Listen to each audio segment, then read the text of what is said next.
तो भारतीय जनता पार्टी के लोग सदन में हनुमान चालीसा पढ़ रहे थे। उस पर लोगों ने प्रतिक्रिया पूछा, तो उस पर उन्होंने कहा कि अब सदन में हनुमान चालीसा कोई पढ़ेगा तो कोई कुरान पढ़ेगा तो कोई रामायण पढ़ेगा, तो सदन इसके लिए बना है क्या? उस पर फिर मांझी साहब का तो देखिए एक बार स्पष्ट हो गया कि वो अपना विचार व्यक्त करते हैं। बाबा साहब भीमराव अंबेडकर ने भी धर्म का त्याग करके दूसरे धर्म को अपनाया था।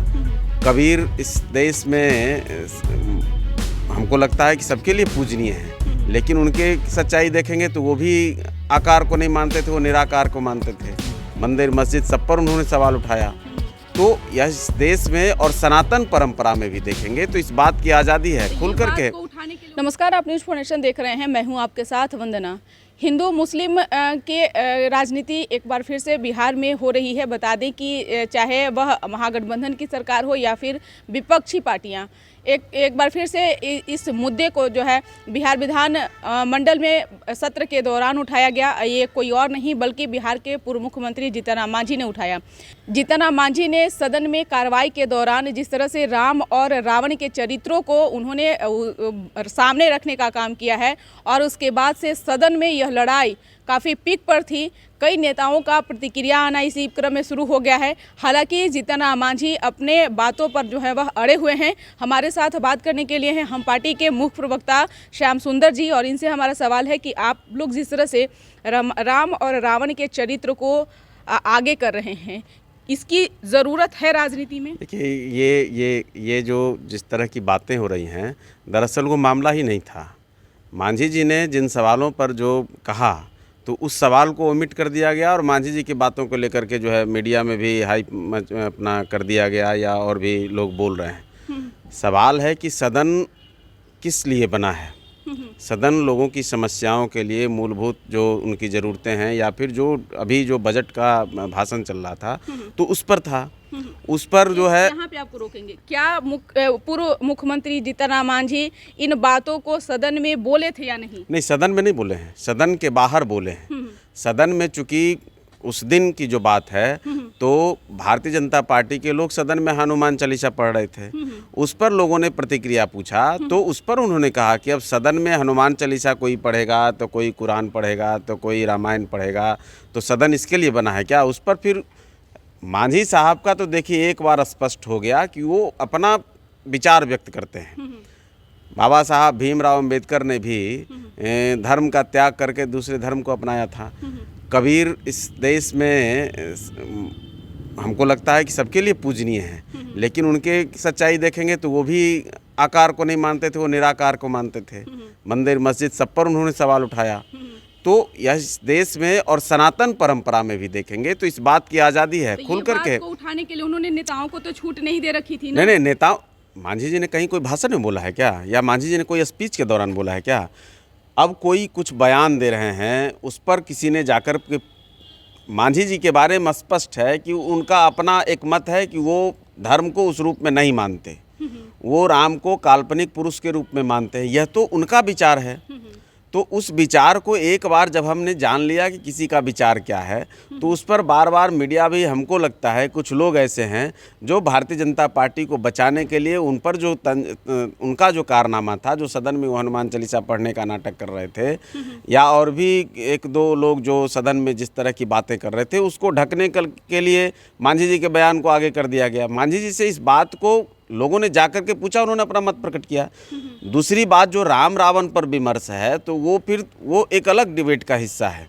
राम ने भी कई जगह रावण का महिमा मंडन किया। अगर राम के चरित्र को देखेंगे, राम महान क्यों हुए, उनको भी अगर आप पढ़ेंगे, जहाँ जिस जगह पे जीतन राम मांझी इस मुद्दों को उठाए हैं, वो जगह उचित तो नहीं है। वहाँ पे कई ऐसे मुद्दे को उठाया जा सकता था जो बिहार के जनहित में हो। मांझी जी ने इस सवाल को उठाया ही नहीं है, सदन में उठाया ही नहीं। वो सदन के बाहर जब अपनी गाड़ी में चढ़ कर के कहीं जा रहे थे, सदन उस समय नहीं चल रहा था, सदन बंद था, बाहर में मीडिया के कुछ लोगों ने सवाल उठा दिया, तो उस पर उन्होंने अपनी प्रतिक्रिया दी कि हम तो मानते ही नहीं, हम तो काल्पनिक मानते हैं, लेकिन अगर उस रूप में देखेंगे तो अब राम से तो महान नहीं हो सकते। लेकिन रावण के कर्म कांड पर उन्होंने कहा कि कर्म कांड में रावण ज़्यादा आगे था।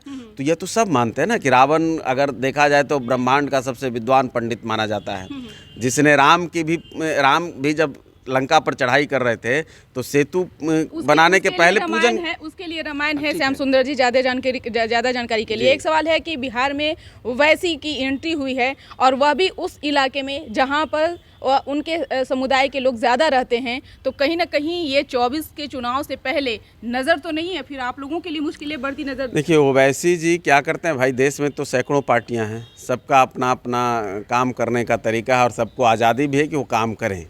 लेकिन ओवैसी जी जिस तरह से समाज को बांटने का एक तरह से कहिए कि काम करते हैं और उनका स्पष्ट लाइन रहता है, वो अब बिहार में होने का मैंने कहीं से कोई सवाल नहीं है। महागठबंधन का नेतृत्व जो नीतीश कुमार जी, तेजस्वी यादव जी, श्री जीतन राम मांझी जी आदि नेताओं के साथ जो जिस तरह मजबूती से है, उसमें अब कोई बिहार उलझने वाला नहीं। बिहार अब हिंदू मुस्लिम इन चीज़ों पर जाने वाला नहीं है। बिहार नीतीश कुमार जी का जो एजेंडा है वो विकास के रास्ते पर चल करके सबका विश्वास के साथ, जो सबको न्याय, सबका विकास, ये जो उनका नारा है उसके साथ बिहार चल पड़ा है। ओवैसी जी का अब कोई यहाँ पर दाल गलने वाला नहीं है और जनता को भी मालूम है कि ओवैसी जी किसके लिए परोक्ष रूप से काम करते हैं और वो क्या करना चाहते हैं। तो ओवैसी जी का बिहार में कुछ होने वाला नहीं है। कुछ दिन पहले आप लोग महागठबंधन में जिस तरह से नेताओं की प्रतिक्रियाएं आनी शुरू हो गई थी, उससे लग रहा था कि महागठबंधन में रार मचने वाली है। हालांकि अब वह विराम होता दिख रहा है। ऐसा इसलिए क्योंकि डिप्टी सीएम तेजस्वी यादव की मुश्किलें इन दिनों बढ़ती नजर आ रही है। तो क्या लगता है कि जिस तरह से तेजस्वी यादव को मुख्यमंत्री को लेकर के जो चर्चाएं चल रही थी, अचानक से ठप इसको देखिए ऐसा कुछ नहीं था कि महागठबंधन में रार मचा हुआ था। अब अलग अलग पार्टियां हैं, अलग अलग पार्टी के जो उनके कार्यकर्ता होते हैं, जो उनके समर्थक होते हैं, सब चाहते हैं कि उनके नेता मुख्यमंत्री हो जाएं। ये तो सबको मतलब अपना एक अधिकार भी है और सबकी सोच भी है, तो उसके अनुरूप लोग कहीं कुछ बयान दे देते हैं। न कभी लालू प्रसाद यादव जी की फैमिली से किसी ने कुछ कहा, न तेजस्वी यादव जी ने कुछ कहा, न नीतीश कुमार या कोई भी किसी भी दल के शीर्ष नेताओं ने ऐसा कभी नहीं कहा कि कोई मुख्यमंत्री का चेहरा बदलने वाला है या कोई नया कुछ होने वाला है।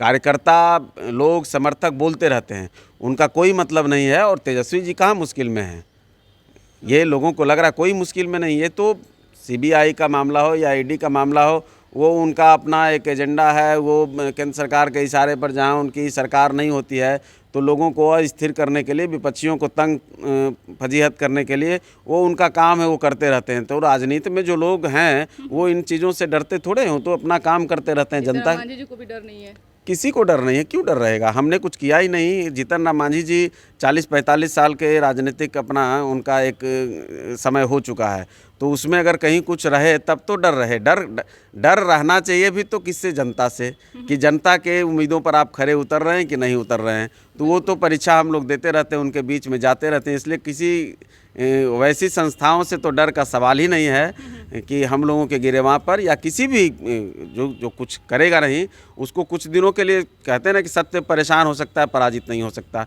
तो जो सत्य होगा वो निखर कर आएगा सामने, इसमें कहाँ कुछ है। देखिए, तो श्याम सुंदर जी हैं हम पार्टी के मुख्य प्रवक्ता, जिन्होंने कहा कि जो सत्य है वह तो आखिरकार आएगा ही आएगा। और जिस तरह से राम और रावण के चरित्र को लेकर के जीतन राम मांझी इन दिनों सुर्खियों में थे, तो कहीं ना कहीं उन पर इन्होंने जवाब दिया है और कहा है कि उनके बयानों को तोड़ मरोड़ करके चलाया गया है। लोकतंत्र में सभी की आज़ादी अपनी बातों को रखने के लिए एक जीतन राम मांझी ही नहीं है कि जो यह इस तरीके से बोलते हैं। कई ऐसे नेता हैं जो कि बिहार में राजनीति रोटियां सेकते हैं। इसकर बस इतना ही। बने रहिए न्यूज़ 4 नेशन के साथ। तब तक के हमारे चैनल को सब्सक्राइब नहीं किया तो कर लीजिए। सहयोगी गौतम के साथ न्यूज़ 4 नेशन पटना।